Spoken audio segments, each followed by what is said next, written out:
Chris Henry, in his very short life, touched a lot of people. The words of Cincinnati Bengals head coach Marvin Lewis evident everywhere you looked. Whether it was 3 busloads of Chris Henry's most recent teammates from Cincinnati or to his childhood friends like Shane Shelley, who knew Chris since they were both 6 years old and was also the quarterback for Belle Chase on the team that Henry led to the Class 3A state finals in 2001. Nobody really knows the true Chris, but people from Belle Chase know how good of a person he was, how soft-hearted he was, and that he's a true friend, and I'm going to miss him. And so will his Bengal teammates like Chad Ochocinco and Carson Palmer, who were part of the outpouring of support that made the trip to Louisiana just 2 days after flying back from an emotional loss on the field in San Diego. We're searching for some closure. I think it's very somber. Guys are kind of, it's still surreal for us. We still just, we don't want to believe it, but, this is a chance for us to come here and see him and pay our respects and see his family and love on them some. So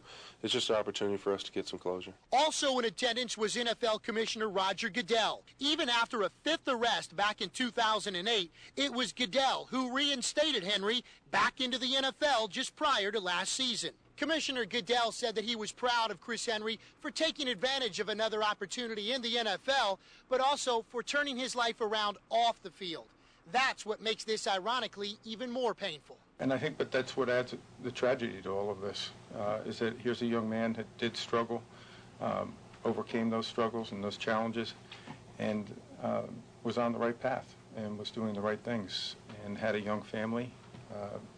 It just makes it all the more tragic when you think of it that way. I think you should remember Chris's smile and the sparkle of his eyes and the joy that he brought many, and how he, Chris's fault was he was loyal to a fault. He was loyal to his friends, he was loyal to family, and he never thought much about Chris.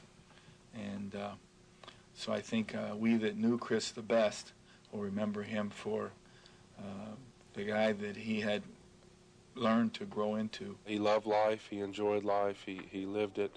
No matter what adversity came his way, he took it on. And also he was a changed man. I mean, he was a guy that we knew as people criticized him for being on a wrong path, but he had changed that path. And he had done those things for his family and for his kids and for his fiancée and for, all the people that wanted it so badly for him. Reporting at the funeral of Chris Henry in West Wego, Louisiana, I'm Richey, CST Tonight.